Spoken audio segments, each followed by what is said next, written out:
আজকে যখন দৈনিক পত্রিকাগুলো দেখছিলাম তখন আমরা প্রত্যেকটি পত্রিকাতেই গতকাল রাতে রামপুরা রোডের ছবি দেখেছি, যেখানে একজন এসএসসি পরীক্ষার্থী যিনি পরীক্ষা দেওয়া শেষ করেছেন মাত্রই, তিনি যখন রাস্তা পার হচ্ছিলেন সেই সময় একটি বাস তাকে চাপা দেয় এবং সেই সময় দুই বাস কিন্তু আসলে রেষারেষি করছিল কে কার আগে যেতে পারবে। সেই সময় তিনি নিহত হন এবং এরপর সড়ক অবরোধ করে সেখানে বেশ কয়েকটি বাসে ভাঙচুর এবং অগ্নিসংযোগ করা হয়। এবং আরও খবর আমরা জানি যে শিক্ষার্থীদের আন্দোলনে যেটি অর্ধেক ভাড়ার দাবিতে কিন্তু রাজপথ অনেক দিন ধরেই উত্তাল রয়েছে। আজকে শিক্ষার্থীরা বিআরটি এর বনানী কার্যালয়ে সেখানে গিয়ে অবস্থান ধর্মঘট করবেন প্রজ্ঞাপন জারির দাবিতে। এবং একই সাথে আজকে পরিবহন মালিকেরা তাদের কিন্তু একটি সংবাদ সম্মেলন আছে বেলা 11টার পর, সেখানে তারা এই যে হাফ ভাড়ার বিষয়টি সেটি নিয়ে তাদের সিদ্ধান্ত জানাবেন। এসব বিষয় নিয়ে কথা বলতে চাই এখন। আমাদের সাথে যুক্ত হচ্ছেন সিনিয়র সাংবাদিক রাজন ভট্টাচার্য এবং মোহাম্মদ নুরুন নবী শিমু, প্রশিক্ষণ বিষয়ক সম্পাদক, সড়ক পরিবহন শ্রমিক ফেডারেশন। আপনাদের দুজনকে শুভ সকাল, স্বাগত জানাচ্ছি ৭১ সকালে। প্রথমেই আসতে চাই মোহাম্মদ নুরুন নবী শিমু আপনার কাছে। গতকাল রাতের ঘটনা আপনি জানেন, যখন এত আন্দোলন চলছে, এত কথা হচ্ছে, গত সপ্তাহে আমরা দুটি দুর্ঘটনা দেখলাম, দুজনের মৃত্যু দেখলাম, নটরডেমের এক শিক্ষার্থী মারা গেলেন এবং গতকাল রাতেও আবার সেই একই ঘটনা, বাসের রেষারেষিতে মৃত্যু হলো এক শিক্ষার্থীর। যখন বাস মালিকদের দাবিগুলো মেনে নেওয়া হয়, ভাড়া বাড়ানো হয়, তাদের সব সময় সব ধরনের দাবি মেনে নেওয়া হয়, তারপর যখন এত সচেতনতামূলক কার্যক্রম শিক্ষার্থীদের পক্ষ থেকে চালানো হয়, এত আন্দোলন চলছে, তার মধ্যেও এই যে বেপরোয়া আচরণ, দায়িত্ব জ্ঞানহীন আচরণ, এটি নিয়ে কি বলবেন? সেটি কেন বন্ধ করা যায় না? এই বেপরোয়া আচরণ পরিবহন মালিকদের এবং যারা চালক শ্রমিক আছেন তাদের এই বেপরোয়া আচরণ কেন বন্ধ করা যায় না? সমস্যাটা কোথায়?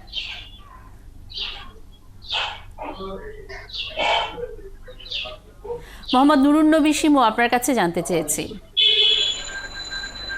জি, ধন্যবাদ। আমি কথাটি ক্লিয়ার বুঝতে পারিনি, তারপর আমি যেটুকু বুঝতে পারলাম যে আসলে আমাদের দেশের চালকদের, যে পরিবহন চালকদের তো আসলে কোনো ট্রেনিং নাই, তারা ড্রাইভিং শিখে আসছে। এখন এই যে শিখে আসছে তাদেরকে আপনি যতই যাই বলেন না কেন, যত কিছুই আমরা বলি না কেন, তারা কিন্তু তাদের সেই বিষয়টা ঠিকই মানে গাড়িতে উঠলে তাদের যে মানসিকতা সেটা সেভাবেই দেখাচ্ছে। এটা খুবই দুঃখজনক।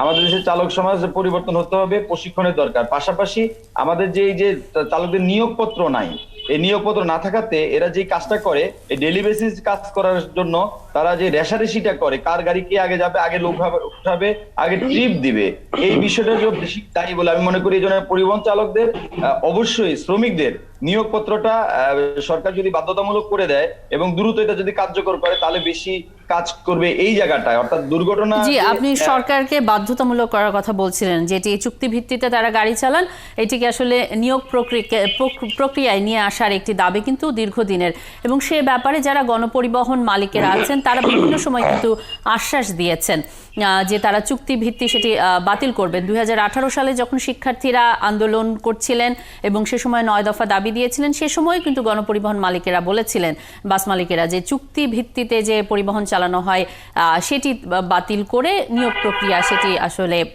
ধীরে ধীরে সেটি কার্যকর করা হবে। কিন্তু তেমনটা কিন্তু আমরা দেখিনি।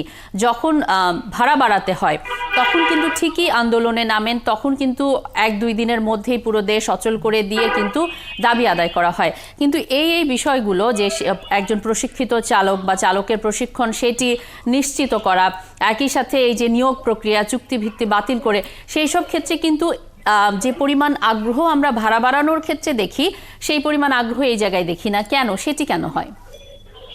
ভাড়া বাড়ানোর এই আগ্রহটা হলো মালিক সমিতি, তারা ভাড়া বাড়িয়েছে। আর শ্রমিকদের যে ইস্যুটা আছে, শ্রমিকরা কোনোভাবেই গাড়ি বন্ধ রাখতে পারছে না, কারণ যেহেতু তাদের নিয়োগপত্র নয়, ডেইলি বেসিস কাজ করে, তাদের পরিবার পরিজন নিয়ে বাসা ভাড়া, পরিবার পরিজনের খাওয়া দাওয়া সবকিছু মেনটেন করার জন্য তাদের কিন্তু টাকার দরকার হবে। এখন দৈনিক যদি তারা গাড়িটা না চালায়, তাহলে কিন্তু সে টাকা ইনকাম করতে পারবে না এবং হলো পরিবার নিয়ে চলতে পারবে না, বিভিন্ন ধরনের সমস্যার সৃষ্টি হবে। এই জন্য পরিবহন শ্রমিকরা দাবি ঠিকই রাখতেছি আমরা, যে হলো নিয়োগপত্রটা দ্রুত কার্যকর করার জন্য। কিন্তু আমরা আসলে কোনো ধর্মঘটে আমরা শ্রমিকরা যেতে পারি না, কারণ এর মূল কারণ হচ্ছে এই বিষয়টা। আর শ্রমিকরা ধর্মঘট করে যাবেন আরেকটা কারণ হচ্ছে হলো আমাদের এতে হচ্ছে সাধারণ মানুষের দুর্ভোগ হবে, আমাদের মানুষের কষ্ট হবে। ভাড়া বাড়ানোর জন্য এজন্য যখন আমরা- আন্দোলন করা হয় তখনও কিন্তু শ্রমিকদের দেখিয়েই, বা সড়ক পরিবহন আইন নিয়েও যখন আন্দোলন করা হয়েছে তখনও কিন্তু শ্রমিকদের লাভ ক্ষতি দেখিয়েই আন্দোলন করা হয়। এবং এই যে বাস মালিকরা আন্দোলন করেন সবসময় কিন্তু শ্রমিকদের ব্যবহার করে করেন। সেই ক্ষেত্রে এটি খুব স্বাভাবিক যে শ্রমিকদের দাবি দেওয়া বা শ্রমিকদের সুবিধা অসুবিধার কথা তাদের চিন্তা করা নিশ্চয়ই দায়িত্বের মধ্যে পড়ে। রাজন ভট্টাচার্য, আপনার কাছে আসতে চাই, এ প্রসঙ্গে আপনি কি বলবেন? এবং গতকাল কিন্তু একটি পরিবহন থেকে এক শিক্ষার্থীকে ধাক্কা মেরে নামিয়ে দেওয়া হয়েছে, এই ধরনের খবরও কিন্তু রয়েছে।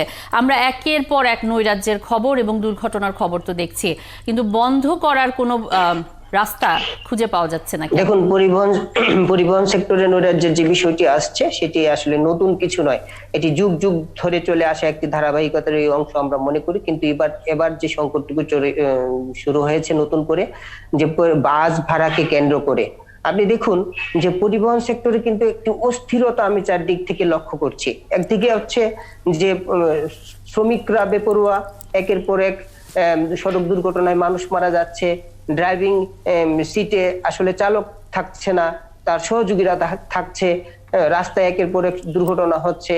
অন্যদিক থেকে হচ্ছে যে বাস ভাড়াকে কেন্দ্র করে শিক্ষার্থীদের সঙ্গে যে পরিবহন শ্রমিকদের একটি মুখোমুখি অবস্থানে দাঁড়া করে দেওয়া হয়েছে, সেটি কিন্তু কারোর জন্য সুখকর হতে পারে না। আমি যেটি বলতে চাই, সব মিলে কিন্তু একটি পরিবহন সেক্টরকে কেন্দ্র করে আবার একটি নৈরাজ্যকর পরিস্থিতির আমরা একটি আভাস দেখছি। অথচ এই পরিস্থিতিটিকে আজ থেকে 15 দিন ধরে চলছে ঢাকা শহরে অব্যাহতভাবে। শ্রমিকরা বলছে তারা এটি পারবে না, কিন্তু শিক্ষার্থীরা বলছে যে হাত বাড়া দিতে হবে। সরকারের জায়গায় যে বিবেচনা করার যে জায়গাটি সরকারের দরকার, কিংবা যারা এই বিষয়টি নিয়ে দেখভাল করবেন, তারা কিন্তু সেই গুরুত্ব সহকারে দেখছেন না। একমাত্র বিআরটিএ কর্তৃপক্ষকে দায়িত্ব দিয়েই কিন্তু সংকটের সমাধান করার চেষ্টা করা হচ্ছে। বিআরটিএ কর্তৃপক্ষের কাছে আমার মনে হয় না, আমরা দুটি বৈঠক দেখেছি পরিবহন মালিক শ্রমিক পক্ষের সঙ্গে, যৌক্তিক ভাড়া নির্ধারণের ব্যাপারে একটি বৈঠক আমরা দেখেছি, দুটি বৈঠক কিন্তু নিষ্ফল হয়েছে। অর্থাৎ মালিক পক্ষ বলছে যে যদি ইনসেনটিভ দেওয়ার বিষয়টি, আবার মালিক পক্ষের কথার সুরেই কিন্তু কথা বলছে বিআরটিএ কর্তৃপক্ষ। তার মানে কি বিআরটি এর কাছে এই সমস্যার সমাধান নেই। এখন সড়ক পরিবহন মন্ত্রণালয় কিংবা আন্তঃ মন্ত্রণালয়ের একটি বৈঠক হওয়া খুব জরুরি ছিল। আজকে সেই ধারাবাহিকতায় সফল যেহেতু হতে পারেনি, আজকে কিন্তু বিআরটিএ কার্যালয়ে ঘেরাও একটি কর্মসূচি আছে। একটি বিষয় কিন্তু খুব গুরুত্বের সঙ্গে দেখা উচিত, যে বিআরটিএ কার্যালয় যখন ঘেরাও হবে, টোটাল মহাখালী অঞ্চলটুকু ঘেরা হয়ে যাবে, তখন কি হবে? এই অঞ্চলের সমস্ত রাস্তা বন্ধ হয়ে যাবে, আন্তঃজেলার রুট বন্ধ হয়ে যাবে, ঢাকা শহর একটি বন্ধ হয়ে যাবে, পরিবহন একটি অস্থিরতা তৈরি হবে সকল পর্যায়ের মানুষ। অথচ এটি কিন্তু সমাধানের আশ্বাস গত রাত পর্যন্ত কিন্তু আমরা পাইনি। তাই চিন্তার জায়গায় যাদের চিন্তা করা দরকার তারা কিন্তু চিন্তা করছে না। অর্থাৎ সংকটটি আমার, সংকটটি জি, রাজন ভট্টাচার্য, এই যে নৈরাজ্য নিয়ে এত কথা হচ্ছে, এবং যখন আমরা গত রোববারের বৈঠকটি, শনিবারের বৈঠকটিও দেখলাম যেটি করেছেন পরিবহন মালিকরা বিআরটি এর সাথে, সেই বৈঠকেও তারা নানান ধরনের দাবির কথা বলেছেন। তারা বলেছেন যে বেশিরভাগ বাস মালিক নগরীর, তারা হচ্ছেন গরিব, এবং একই সাথে বলেছেন যে শিক্ষার্থীরা বেসরকারি যে বিশ্ববিদ্যালয়, বেসরকারি যে শিক্ষা প্রতিষ্ঠানগুলো আছে সেখানে তারা কত হাজার টাকা দিয়ে পড়াশোনা করে, কত সংখ্যক শিক্ষার্থী আছে, এরকম নানা ধরনের তথ্য তারা চেয়েছেন। টাস্ক ফোর্স গঠনের কথা হয়েছে। কিন্তু এই যে নৈরাজ্যগুলোর কথা 2018 সালেও যে আলোচনা হলো, যে আন্দোলন হলো, আজকেও আমরা সেই একই অবস্থানে। এই কয় বছরেও কিন্তু আমাদের পরিস্থিতিতে কোনো পরিবর্তন আসেনি, বরং খারাপই হয়েছে।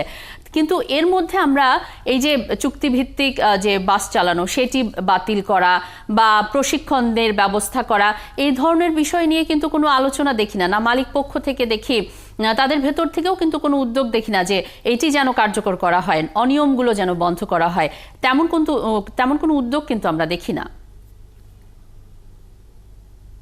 কাছে যে আপনি চালকদেরকে অবশ্যই নিয়োগপত্র দিতে হবে, এবং আপনি যখন নিয়োগপত্র দিবেন তখন কিন্তু চুক্তিভিত্তিক বাস চালানোর আর কোনো সুযোগ থাকবে না। কিন্তু আইনকে তো আমরা বৃদ্ধাঙ্গুলি দেখাচ্ছি। সড়ক পরিবহন আইনের 129টি ধারার মধ্যে 26টি ধারা শাস্তিমূলক, যে কয়টি ধারা রয়েছে, প্রত্যেকটি ধারাকে সংশোধনের জন্য মালিক পক্ষ এবং শ্রমিক ইউনিয়নের পক্ষ থেকে লিখিত আবেদন করা হয়েছে। আপনি জানেন এই আইনটি কার্যকর করার জন্য আজ পর্যন্ত বিআরটিএ কর্তৃপক্ষ বিধিমালা পর্যন্ত প্রণয়ন করতে পারেনি।